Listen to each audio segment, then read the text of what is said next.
Hey mga mi, so ang dami ko na talaga nakikita nagpo-post ng mga fruits and veggies nila sa Nutrition Month. So ito ko ngayon, gumagawa na rin ng entry ko. So ito na po yung lahat na nagawa ko mga mi.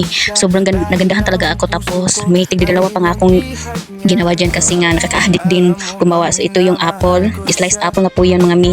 Tapos ito yung first na grapes na gawa ko. So nakita ko yung tutorial ni Grandeur Bloom, so ito ginaya ko. So okay naman siya, satisfied naman ako. Pero yung corn, dalawa yung ginawa ko. Yung isa pahaba at isa yung may slice na nakita ko yun kay Ma'am Envisionary. So itong dalawang saging is wala akong pinagayahan yan mga mi. So ako lang yung gumawa niyan. Itong dalawa is okra naman yun. Hindi ko alam kung okra ba talaga yun, basta okra yun para sa aking mga miha.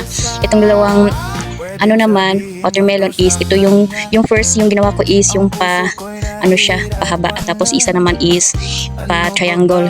Tapos itong broccoli ng mga mi, ang ganda talaga mga mi. Tapos ginaya ko talaga siya mga 9 AM kasi nakita ko yung tutorial mga mi. Tapos itong radish, ito yung pinaka-paborito ko sa lahat kasi ang dali lang talaga niyang gawin. Shout out to Ma'am Craft Stress Always. Tapos itong apple is wala po akong pinagayahan ito mga mi, akin na po itong idea. Itong tatlong cherry ay nakikita talaga ako, kaya tatlong cherry yung nagawa ko. Itong talong ay wala akong tutorial na ginaya, kaya akin lang din. Tapos itong ampalaya is nakaka-addict talaga siyang gawin mga mi. Itong carrots naman ay isa lang ginawa ko. Tapos itong strawberry, isa lang din. Tapos ito is error to mga mi, itatapon ko din ito kasi hindi siya mukhang corn. Tapos ito is orange to mga mi. At itong avocado ay Diyos ko po, ayoko na sa avocado. Ang hirap niya talaga mga mi. So ayun lang, see you on my next video. Bye bye.